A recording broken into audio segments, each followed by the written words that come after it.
May 2 Kozhikode ജില്ലയിലെ മാറാട് കടപ്പുറത്ത് നടന്ന കൂട്ടക്കുരുതിക്ക് 22 വർഷം. മാറാടിന്റെ മണ്ണിൽ പൊലിഞ്ഞു വീണ ജീവിതങ്ങൾ.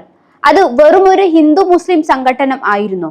പലതും തലനാഴിലേക്ക് കീറി പരിശോധിച്ചാൽ അല്ല എന്ന് പറയേണ്ടി വരും. അതൊരു അന്താരാഷ്ട്ര ഗൂഢാലോചനയാണെന്ന് ഉറക്കെ പറയാനുള്ള ആർജവം ആർക്കാണ് ഉണ്ടാവുക?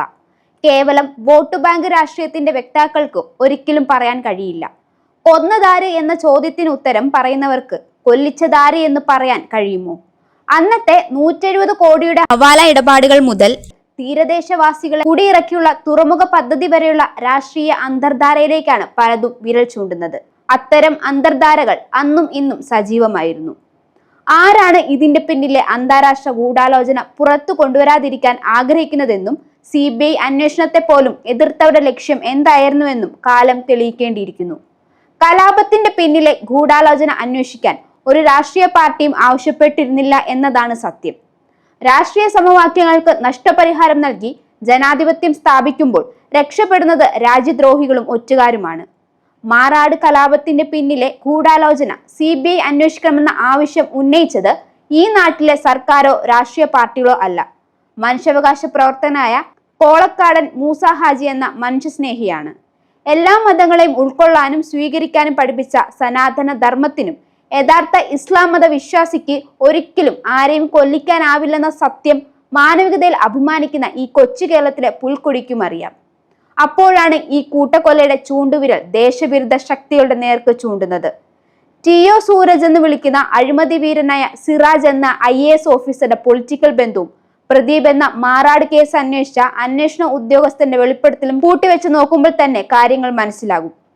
സത്യസന്ധനായ ഉദ്യോഗസ്ഥർ നീതി നടപ്പാക്കാൻ കഴിയാത്ത ഔദ്യോഗിക പദവി ഒഴിഞ്ഞതും ആദർശം പുലമ്പുന്നവർ കാണാതെ പോയി. തീരദേശ ജനതയുടെ പലായനം മാത്രമാണ് ഇതിനു പിന്നിൽ. കടലോരത്ത് തിങ്ങിപ്പാർക്കുന്ന മത്സ്യത്തൊഴിലാളി സമൂഹത്തെ ഒന്നടങ്കം കുടിയിറക്കാനാണ് ഭരണകൂടം ശ്രമിക്കുന്നത്. അതിനായി കൂട്ടക്കൊല സൃഷ്ടിക്കാനും അവർ മടിക്കില്ല എന്നതാണ് മാറാട് കൂട്ടക്കൊലയിലൂടെ നൽകുന്ന സൂചന.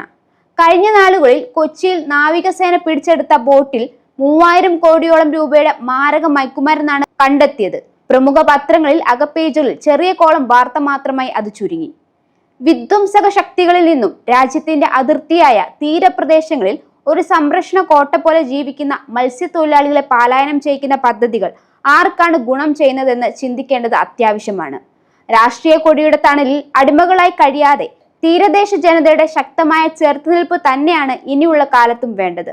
ശാശ്വതമായ തീരസംരക്ഷണം ഉറപ്പുവരുത്താതെ തീരജനതയെ പലായനം ചെയ്യിക്കാനുള്ള ഒരു ഗൂഢാലോചന മാത്രമായിരുന്നു മാറാട് കലാപം എന്ന് തിരുത്തി പറയേണ്ടി വരും. മതത്തിന്റെയും രാഷ്ട്രീയത്തിന്റെയും പേരിൽ ഒരു ജീവനും പൊലിയാതിരിക്കട്ടെ. പുഷ്പത്തിന്റെയും റീത്തിന്റെയും ചന്ദനത്തിരിയുടെയും ടാക്സും GSTയും പറഞ്ഞ് ചാനൽ ചർച്ചകളിൽ നിഴൽനാടകങ്ങൾ ആടാതിരിക്കട്ടെ. മാറാട് കടപ്പുറത്ത് പിടഞ്ഞു വീണ ജീവിതങ്ങൾക്ക് ഒരു പിടി പുഷ്പങ്ങൾ അർപ്പിക്കുന്നു.